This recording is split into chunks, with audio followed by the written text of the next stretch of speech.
Alright, we're going to make another video here, and I've been making a series of these videos. It started off with the gun panic buying and how all this stuff with this coronavirus pandemic, which they call it,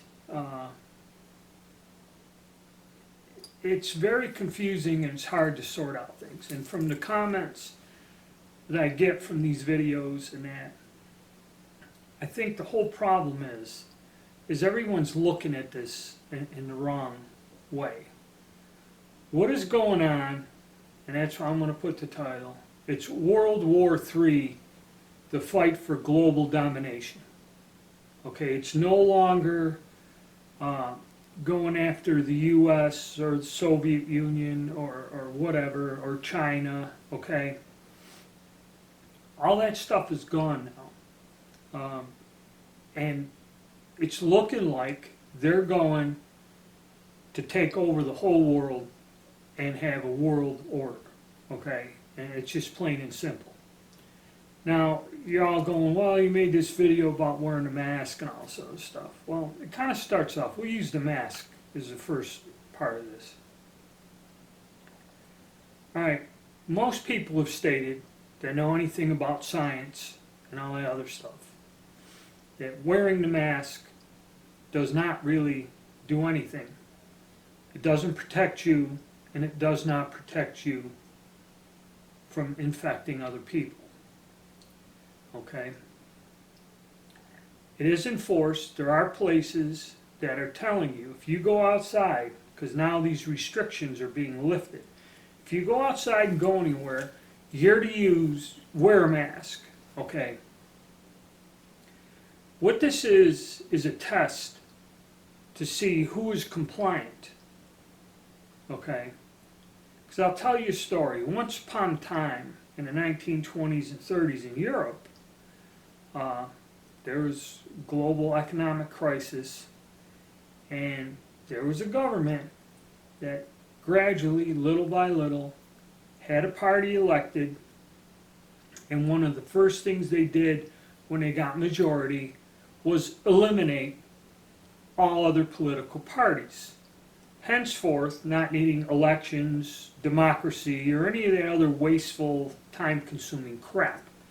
One group of people took over a country and made a leader. Now, the way that they started doing things, and again, it was all in little gradual steps, is they made laws that people of certain races and religions could not own businesses, hold offices, or earn money. And basically they asked them to wear a little yellow star on the outside of their clothing so they could be readily identified by the general public. Now, a lot of people there would think that just doing that is just a minor inconvenience. You know, I don't understand why they're so upset. They should just comply with the law, wear the thing in public, and everything's cool. You know, it's just a minor inconvenience to them. And I don't see what the big deal is. And they were kind of right, because within about 5-6 years later, all these people were gathered up and exterminated. So they were no longer a problem or needed to be identified. Okay? You see the parallelism? In this country, you wear the mask to say you're on board and you're playing ball. You don't wear the mask is a sign of resistance and automatically makes you stand up. Now, they use the excuse of, well, you know, you're a threat to other people. You can be carrying this virus, not knowing it, and spreading it all over and killing hundreds. Killing hundreds. Okay? That's what people are saying. And there are people that still are staying in their goddamn house and won't come out, stick their head out or nothing. I mean, that's wonderful. These assholes put out a verbal order. There is no martial law. There is no martial law. There are no police, National Guard, or armed people surrounding you. You're told, don't go out. And a lot of people in their way, will argue with you, oh, well, you know, and I see it on TV. If we release the stay-at-home order or lift it, millions will die. Millions and millions will die. Okay? From a virus that, if you talk to anybody that is not under the control of the powers to be, will tell you, some of these scientists, that a type of virus, whether it comes from a bird, monkey, bat, or whatever, okay, for that virus to mutate to where it would jump from an animal to a human being, okay, I think the one scientist said to naturally evolve would take something like 800 years. So when they asked this scientist in an interview, do you believe that this is a biological weapon or something? And the scientist, who's already been screwed over by government and all this other stuff, said, I'm not going to say that, but what I'm going to tell you, she explained, is this is not something that naturally occurs in nature. It's a pretty good explanation. And I kind of understood this, because it's what the bird flu, SARS, all this stuff, these things do not occur naturally in nature. All right? Plain and simple. Pretty much obvious, even though I'm not a scientist or a specialist in this field. This is not a natural occurring thing. This is some sort of weapon. Okay? And like I said, the war started. So now we have, from history and now, the mechanism is in place. There's a virulent disease out, so that automatically, in a panic, eliminates the United States, the Constitution, our rights and everything for the good of general health. Now, it's not a political party, it's not an overthrow, it's not, you know, the standard old-fashioned warfare where either you get a new political party or you're invaded or, you know, something like that attacks the country. But the same things are happening as if, you know, why did we bomb in World War II factories? To destroy infrastructure and the economy. That's why they terror bombed London, to disrupt life. Okay, to make people hide, hunker down. Okay, it is the same mechanism, or how should I say, the same end results, but they're using a different mechanism. They have stopped the U.S. economy to where it's going to destroy this country. This country's, we're losing grip on it every day that passes. And all these people. Saved lives, not the bottom line. Blah, blah, blah, blah, blah. All right. Well, that's one way of looking at it. Pretty shallow, narrow-minded. And a lot of these assholes got their ass parked in their house and are still getting paid some way, okay, to say this, or the fear of death. But what's the point of living when everything you've worked for your whole life just evaporates overnight? Okay?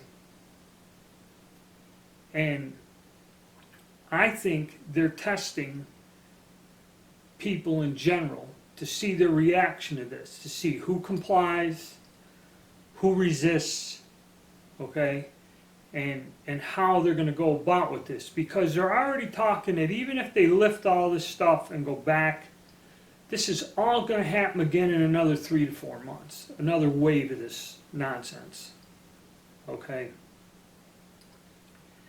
And now there's protests and stuff all over. You see it on the TV. They had another protest on Tuesday. Not as many people were there in Raleigh, North Carolina, and only one was arrested, where 4 was last week, and a larger number of people come out. And they had one guy get on TV and say, you know what? Even if he lifts the stay-at-home order, the restrictions and the requirements to function as a business or open your business, basically it's impossible to do it. You're still out of business. Even if they lift the stay-at-home orders, the restrictions they're going to put on the social distancing, sanitizing the piss out of everything and that, okay, they can't do the business. Okay, your business is just, it's no longer existing. You know, restaurants, everybody's at closer, movie theaters, okay? So this is not going away. This is not going to be relieved. The violence and stuff is escalating. You see it more on the news. And I think what they're doing is they also control when they put this out. Like during the stay-at-home orders and everybody's confused in it, there was probably a lot of stuff that went on. But it was not put on the news. You see, so now when we're talking about lifting the stay-at-home order, now they're reporting more of these stabbings, shootings, all this weird stuff. Somewhere outside of Detroit or up in Flint, Michigan, a security guard at a dollar store stopped these people because the woman's child didn't have a mask on, wouldn't let him in the store.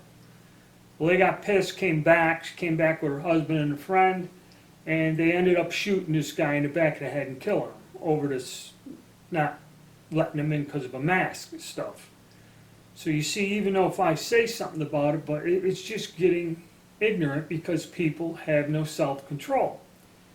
Now, if you can afford to hide in your home, seal yourself up, and have your food delivered on Amazon Prime and stuff like that, I mean, great.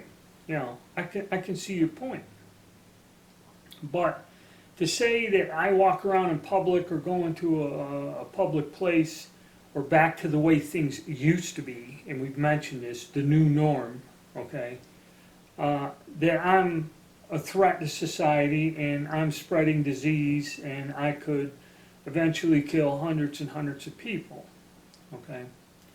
To me, there is an extreme wild extent or look at this, and the thing is, in nature, we should just let this virus run its course, and be done with it, okay? And you know, the whole door is going to open up. I don't think they have enough of these test kits. And now they're going to set up a camera, like I said in the other video, that when you walk through a point, if it sees you have a temperature, you're stopped. So in the future, we're going to be detained. They're going to track. They're already hiring thousands of people to track once you're diagnosed with the virus. Track where you went, who you come in contact with, and track everyone. It's kind of ridiculous. Okay, and how are schools going to go back? Okay, listen, our education system is garbage to begin with when it was run in the old way.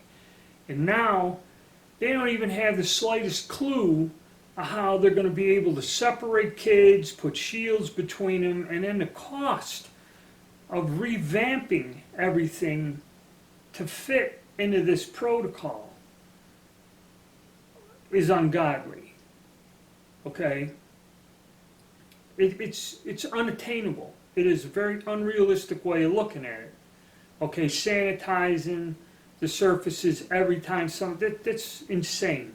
That's moronic. Okay? If it was that bad like the Black Plague, there would be a 40 to 60% death ratio here. That was like what the Black Plague was back in the Middle Ages. Okay, half the population died. Okay? We're not seeing that. Okay, yeah, it's sad that people pass away. I'm not saying that I don't care, but the numbers aren't justifying how bad they're portraying this. It's a con job. It's fake because something else is going on. And while everyone argues about the mask, everyone argues about stay-at-home order, and this and that, there are things going on that are detrimental to our way of life. And what it just boils down to is this. If you want a global government, okay, the one thing that stands in the way and always has since the idea come up over 100 years ago, the one thing that really throws a monkey wrench into the whole thing is the United States of America and our system of government, okay, and the fact that we are a free, capitalist-based economy where an individual has the freedom and the rights to go out, do what he wants within the constraints of the law. You know, I'm not telling you break the law. Yeah, if you break the law, you make a lot of money, okay, but a person used to be, with hard work, perseverance, can get ahead and advance themselves economically, socially, to where a lot of countries you're limited where your position was, where you're born, what your parents, whatever they were, laborers or you know, the low end of society, impoverished. There was no way to advance in many countries, and it's still the way it is now. You know, peasants and farmers are just peasants and farmers. That's all they do. There's no way out, and that is what made America a great place. Okay, but now this stands in the way of a global government because our standard of living is way too high. We consume too much electricity per person compared to the rest of the world, and our standard of living is quite high. Okay, there are smaller countries that have more controls whose standard of living is much better than ours per capita, or you know, in proportion. But nobody is large with the population of the U.S. When you take its size, population, we still have probably the highest standard of living around. So this all has to go in order to implement a global order. Okay, and there's a lot of other countries in Europe that are a little bit well off, a little bit higher standard of living per capita to the average person. And a lot of these countries are being, with the European Union and they're being crushed because you have to even up. There are a lot of countries that ain't doing too good. Spain, Italy, Greece, you know, they didn't do well. All right, and Italy was very close, like Greece, to going bankrupt. And also, it was the one country where this whole thing, supposedly the outbreak was the worst and all this other stuff. You know, kind of too much of a coincidence. Okay? And I don't know, when you look at it, maybe the country's already gone. I guess the new fighter planes, the F-33s, they're built in Turkey. Now, to me, when you realize this, our most advanced military weapons and technology is being manufactured in a foreign country. Why? Or how? Or how did this happen? Or what in God's name is going on? Because I think I've seen a news report where the next class of guided missile frigates are going to be built in Italy. Because we just about shut down every shipyard. The shipyard where my ship was built no longer exists, Todd L.A. Pacific. And every major shipyard in the U.S., just about, or more than half of them, are closed. Okay, we still have ones that build carriers and amphib ships, and we still have a couple up there in Virginia, you know, the larger ones, the biggest installations. But they're not running like they used to. A lot of the other yards and ship repair yards are all closed down. Okay? And again, what it is, and this is why I say economic warfare. Alright? As a CNC machinist, skilled machinist, if you go by the old union, okay, you were an apprentice, you were a journeyman, you were a master machinist or something. Sometimes they use A-class, B-class machinist, some. It depends. There's different ways of looking at it. So I'm pretty much up to where you can probably say if I went through and got tested and everything, yeah, I could get a MasterCard because, you know, master machinist rating, because I can teach people. After 40 years of experience, I can sit down, take a apprentice or somebody new and go through it and explain it to them hands-on and teach the individual a skilled trade on a job. Okay, so it used to be, of course, all of this is non-existent anymore, but your card or your rating, you know, you had to be paid a certain amount for that. In other words, it had a meaning to it. If you were an apprentice, you started working at such and such a ways. When you were a journeyman and certified and knew something, you should be getting paid X amount of dollars per hour. And then as a master, having this other title, it should bump it up again. Well, basically, a skilled CNC machinist, and when I was thinking of leaving the United States and emigrating to Europe, I went and just checked out what they were paying.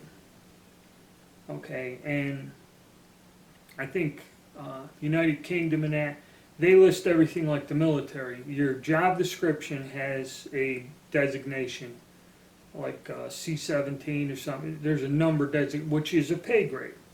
So if I'm qualified and I go get a job as a machinist, a CNC machinist, blah, blah, blah, and at the time, this is going back almost 20 years, it was $32,000 a year. And that's about what, if you were doing good, if you worked for a company, that was about the average pay, anywhere from 28 to 32,000, depending on the region. Okay, it's another weird thing. You go to some places where the economy is shit, you're not going to get paid that much. Where you go where the economy is better in a larger city, you're going to get paid way more. So we'll call that Western Europe is on one standard. In the U.S., it's kind of about the same, and that will vary. All right.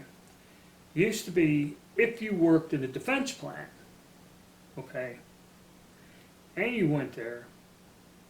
Generally, if you were working where they were building M1 Abrams tanks and stuff like that, you were making about $53,000 a year base pay.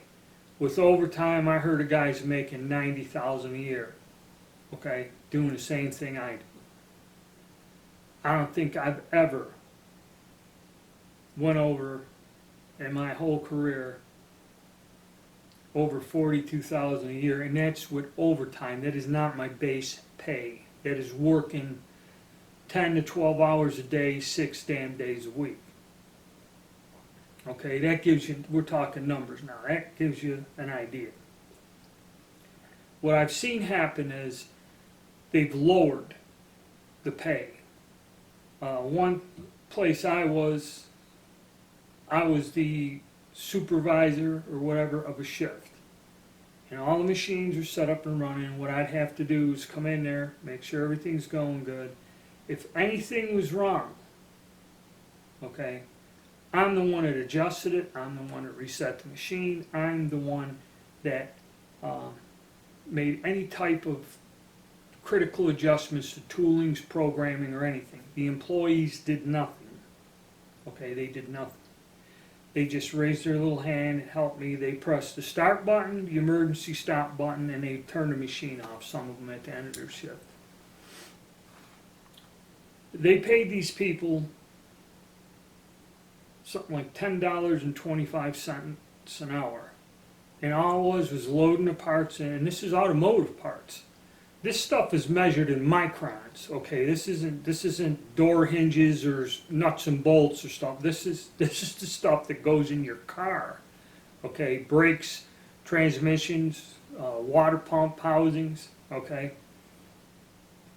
They're making this super precision stuff on some of the best machinery you can buy. And they ain't paying people nothing, okay? There's no training, no anything. All right, and that's what it is. You have one person. It used to be in the old days, every guy was on a machine, knew how to set the machine up, load a program, unload a program, adjust the tooling, adjust the offsets, and produce parts. Every man was required to do this, okay, 30 years ago. And every workstation had a machinist there, okay? Now they get it set up, and this is where the money comes in. Now they get it set up to where you got one skilled person that you're paying halfway decent, and all these people in the room just shucking parts in and out and checking them, and you know. And that's why your quality, your products, and everything just takes a nosedive. And it comes down again to the money. Like I said, I gave you the prices. Now, after the fall of communism, you go to Poland, you go to Yugoslavia, which those two countries have pretty good machining and produce pretty good metal parts. A lot of your drills, micrometers, a lot of stuff comes out of those two countries. Well, when I went over there, I found out that a person on the same skill level there, where I was making, say, $32,000 a year, they make $350 a month. So you figure that out. In 1 month, they're making about what I make in a week, if not less.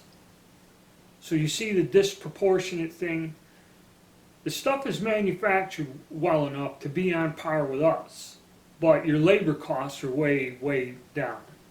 Now, why Turkey? What they did in Turkey is they used a new thing. They went and built all the best brand new machinery, this and that. They got a few people, engineers, skilled laborers, that go in there and everything is automated and that with new equipment. And you just have people you ain't paying nothing to load and unload the machines.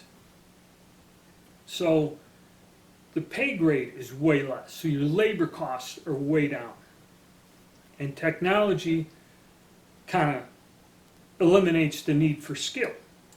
That's why these foreign countries are building this stuff, which is not being built in the U.S. Okay?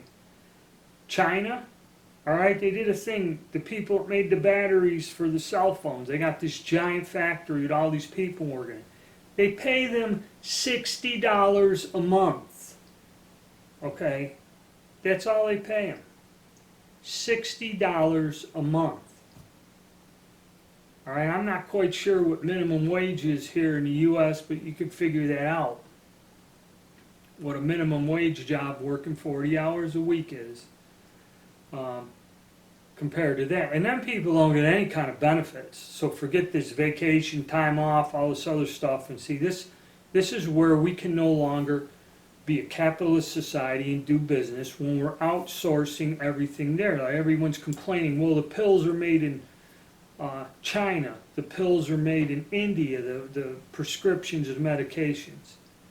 But yeah, because here I've made stuff to manufacture pharmaceuticals, the presses and everything. They're extremely delicate, have to have a finish like a mirror or glass, have no scratches and anything, nowhere for bacteria to get in. All the parts for the dies and the presses, and they pay a lot of money for it. It's expensive. Okay, it's extremely finicky work. You have to guard and protect this pieces when you pull it out of the machine, when you deburr it. Any slip, any scratch, the whole project's gone. Okay, and then I've heard of a guy that moved a place that produced pharmaceuticals, pills and that, from New Jersey, because up in New Jersey, the least he could pay somebody to operate the equipment in his business was like $70,000, $60,000, $70,000 a year.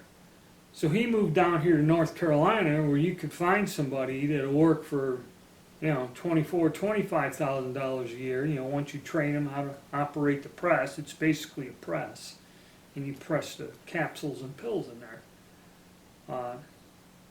So this is what's going on, and this is why our whole infrastructure, our economy, and everything else it's already gone.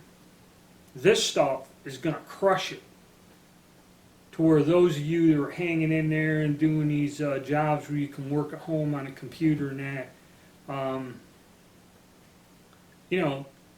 this is the trend. They're destroying our economy, our workforce. There's going to be more people out of work, and then people are going to be forced to doing things they don't want to do just to survive. Okay, and this is where we're going. This is where the war started. And this is not just happening here. It's happening to all the countries where standard of living is high, and coming down. Then they throw in these other relief packages, coronavirus relief packages. And some of the stuff they're doing, they're proposed, none of them are law yet. One of them pays everybody $1,000 a month for 3 months or something. And then there's this other weird one that anyone who lost their job because of the coronavirus gets $1,000 a month for a year. I think on top of their unemployment benefits or something. What they're describing is socialism. Okay? Last time I checked, the United States of America was not a socialist country. Alright? I didn't vote for it to be a socialist country, and I don't know how they're going to pull this off when we're in debt. The country is so many trillions of dollars in debt to God knows who, the Chinese, the Venezuelans, or whatever. I don't know. We owe money to everybody. Okay, how can we hand out money like this? Billions and trillions of dollars. Okay, it's going to be like we're going to have that inflation money. I wish I could dig it out, like the $1 billion note from Serbia. Okay, after the Yugoslav war and the thing broke apart. You know, you're going to have a $1 billion banknote, which is equivalent, I think, to like $5 or $6 US or something. You know, I don't know where it's going, but yeah, it's something to think about. It's something we're going to have to start taking action. Either vote these assholes out of office. And then again, even if you do that, it's like somebody pointed out, they got Bill Gates administering medicine to children in Africa. Bill Gates, the richest man in the world, he's conned everybody into putting his software system on just about all the computers globally. What the hell does he have to do with health? Or why should he be making decisions about health care? He's a software inventor, not a doctor or a geneticist. Okay? These are the people you should be keeping an eye on. You know, these elected buffoons we have, you know, it doesn't matter. You can vote them out of office, they could, you know, just disappear. It doesn't matter. The driving force behind this is hidden, and it's, you follow the money. That's all I can say. Follow the money and see how it all plays out.